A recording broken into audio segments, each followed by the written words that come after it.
I think secret agent should be a job profession that's encouraged in schools, middle schools, maybe even elementary schools. You don't see enough of it, and it's discerning because people are led to believe that it happens only in movies and TV shows, but someone's got to be doing it. One of those rooms with the lasers, and they drop through to get some kind of computer code for something. That's got to be a legit I mean, I was never encouraged to do it, but how do they get these people? It must be a legitimate career path. Steve Weiner here from GetRubix.com. Windows 365 Cloud PCs came out about 2 years ago. And at that time, we looked at setting it up and getting started, but a lot's changed since then. So today we're going to take a look at how to set up, provision, and deploy Windows 365 Cloud PCs in your Intune environment. Would I make a good secret agent? I mean, absolutely, but that's not the point. This is not just about me. This is about the opportunity for everyone.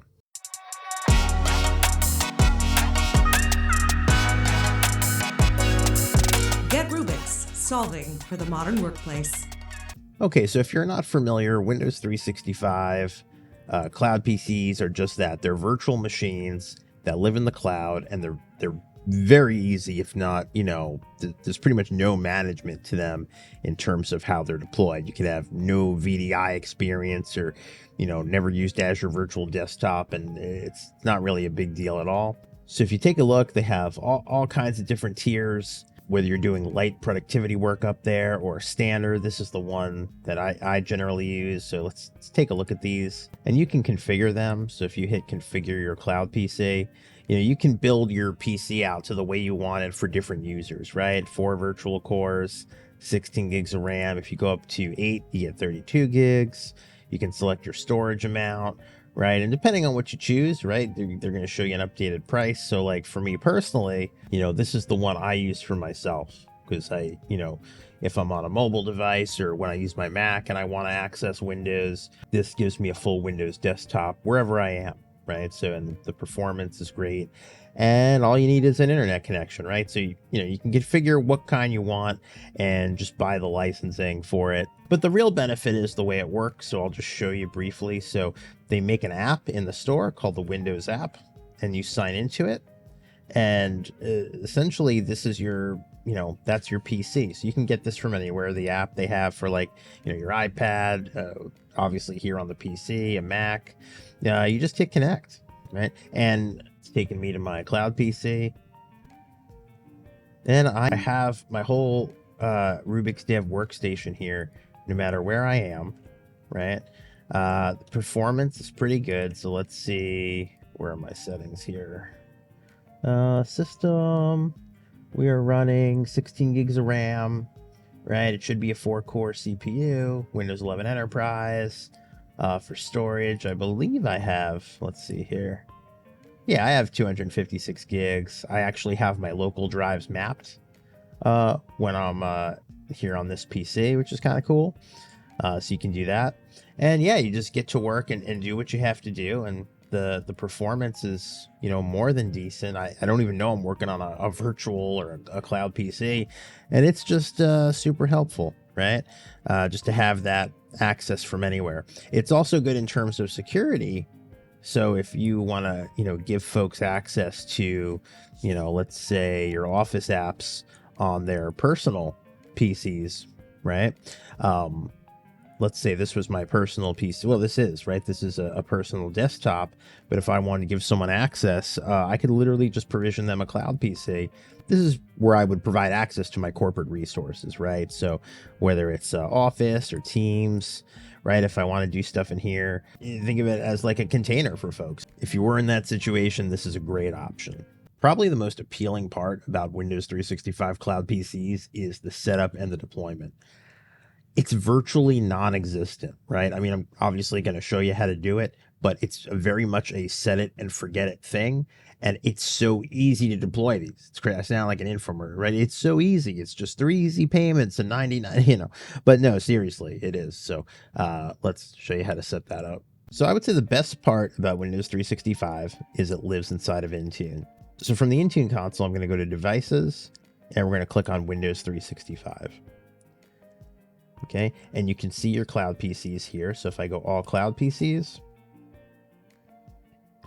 This is my current one that we were just looking at. That's the one I use personally for myself. And if you click on them, you're just going to manage them inside of Intune like you would any other Windows PC. So you can see I have all the same properties, right? There's a serial number to it. We can look at the device configuration that's applied to it. You know, it's very much the same type of thing. I also have this PC, which is currently deprovisioning, so that I could show you what I'm about to show you. This was a machine I was using, but I scrapped it so we can go ahead and rebuild it. So the way it works here is you have a provisioning policy, and a provisioning policy allows you to configure the type of Windows 365 PC you want to create, because you can have several different kinds, right? And we're going to get into that in a second.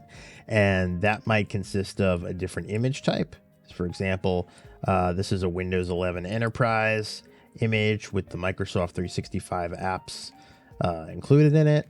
You do have certain versions you can deploy, so like 23H2, 24H2, things like that, depending on the kind of network it is. So there's a lot of different things that go into a provisioning policy. So let's go through them.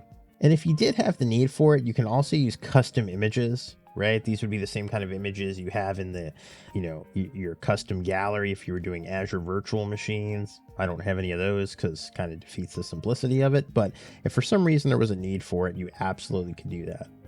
And as far as network connections, right, you can use a Microsoft hosted network for just, straight up enter join machines. They allow you to do an Azure virtual network. So if it was more of a organization thing and you needed it to be connected to your corporate domain, you can do that. And then we can configure some user settings. So I have some default settings, and let's take a look at these. These would apply to your users who have the license assigned. So point in time service. So basically, do you want your users to initiate a point in time restore? What's the frequency of that service? Do you want someone to be a local admin? Do you want to enable users to be able to reset their Cloud PC? So these are my settings. Although these really aren't default, I'm going to change these to be Steve Cloud PC user settings, because those are just for me. So before we start making groups and provisioning policies and assigning the license to a group and that provisioning policy to the license group, let's kind of crystallize what we're doing here so we have a really good understanding of how to lay it out. You know what that means. Okay, it's whiteboard time. So think about it like this. You have a Windows 365 provisioning policy. Okay, so the provisioning policy contains your settings for that Cloud PC, the type of PC it is, right? And the specific Windows SKU that's going to get deployed. So once we have that, and anyone could create this, right? But what actually makes it provision is the group it's assigned to. Okay, so we need a Windows 365 user group to assign this to. Now, what happens is when this is assigned to this group, that provisions a virtual machine per user. Provision VM for users if a license is applied to this group. So let's say you have a few different licenses. Maybe you have 4 of these, and let's say you have 8 of these licenses. So what you would want to do is you would want to assign a group for each license you have. So if I have let's say I have my more advanced SKU and my basic. So I might call this Windows 365 user group advanced, right, to match with that one. And this group is licensed for this. And then maybe I have my basic group, which is more just, knowledge workers and folks that don't need to do any super demanding tasks. What's really nice, though, is I could, if I wanted to, use that same provisioning policy for both groups, right? Because the rules are still going to be the same. So think about it like that, right? You have your licenses, you assign them to groups, and the provisioning policy is assigned to those groups. So now, if a user is added to the group, 2 things are going to happen. The first thing is a Windows 365 license is going to get assigned to them because they're in that group. And now that they have a license, a Cloud PC is going to get provisioned for them. So once this model is set up, right, all you have to do is put users in groups and you have Cloud PCs generated. Okay, so first things first, we have to make our groups. So what I'm going to do is, based on this document, I'm going to make a basic group. So I'm going to head over to groups, new group, and I'm going to call this W365 Cloud W365 users basic W365 SKU. I could even put the details there. 2 virtual CPU cores, 8 gigs of RAM, 128 gig SSD.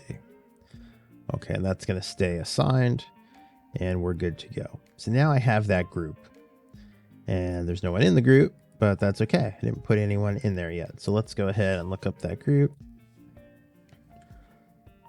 Yep, users basic. There we go. Now, what you also might want is a dynamic membership rule to catch all of your Cloud PCs. So for any Intune policies and apps that you want targeted at the device level, there is a way to do this. So we're going to go back to all groups, and we're going to create a group, and we're going to call this W365 all Cloud PCs. And we're going to make this a dynamic device group. So the query is very simple here. We're going to choose device model. We're going to use the starts with operator. And we're going to say Cloud PC. Okay. And just to validate that, let's check the one I already have. So I'm going to add devices. Let's go to, this one is called Steve Cloud PC, I think. Yeah, this one right here. So if we go ahead and check that, yeah, that comes back as validated because the model is actually a Cloud PC and then enterprise / SKU. So if you wanted to group the SKUs, you could do that too. But I just want to catch all right now. All right, so now that we have that, we can head over. We have both our groups. We're going to click on Windows 365, provisioning policies, and we're going to make a new one. We're going to call this W365 Basic Cloud PC. And this is going to be Windows 365 Cloud PCs Basic.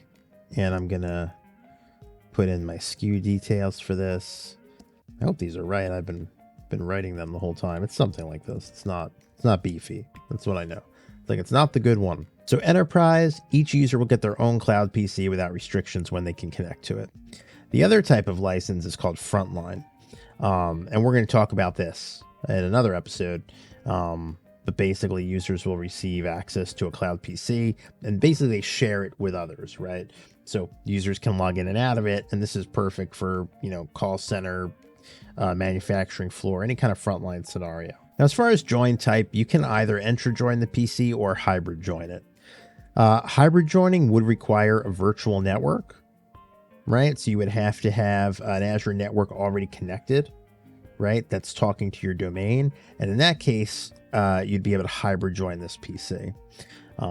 But for our purposes, we're going to keep it simple and enter join it. Quick note about this, for all the crap I give hybrid join when we talk about deploying with autopilot, if there is a situation where you're trying to move to cloud native Windows PCs, but there are some specific use cases where you feel that a user needs access to a machine that is domain joined, this is another great use case for that, right? Because you can provision this cloud PC on their cloud native device, right? But they can still use that PC to access the domain if there's still a use case for that. So I don't hate this. And with the network, we're going to use a Microsoft hosted network. We don't need a specific Azure network connection. Like I said, we're not hybrid joining this. Geography, just pick what's closest to where these are going to be used. And I'm going to have the region be selected automatically. Now, you can use Entra SSO. So this is a single prompt for a user to log in to the Windows app, to the Cloud PC service, and get right through the PC. So I'm going to leave that turned on. All right, next we have to select our image. So I'm going to use the gallery images because I don't have any custom images. So let's see what they offer. So Windows 11 Enterprise, 24H2. You can have that with the Microsoft apps pre-installed. You can also do the same with 23H2. Goes all the way back to 22H2, right? Real simple. I'm going to use, in this case, 23H2 with the Microsoft apps. I don't know, just for kicks. We maybe don't want to go to 24H2. So there we go. Windows 11 Enterprise with the Microsoft 365 apps, 23H2. Now I'm going to apply a naming template. So this is going to be CPC Now, what's really cool is because these get deployed to users, right? Is you can put the username as part of the naming convention. So I'm going to do W365, and we're going to take the first 5, or let's do the first 4, the first 5 of the username, and then a random, I guess 4-digit character. Oh, 5. Okay. Name must be 15 characters or less. So let's do the first 4 of the username. Perfect. Okay. So there we go. So now all my Cloud PCs provisioned with this will have that name, right? Well, naming template. Additionally, do we want this to be managed with Windows Auto Patch or not? I'll leave it off for now. Let's hit next. And assignments. Now remember, this is going to go to the group we just made, because we created the basic, let's say 128.9. That should be 128. That's a crazy drive.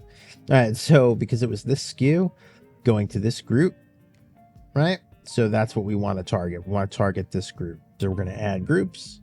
We're going to go to W365, and we should see our basic group. Excellent.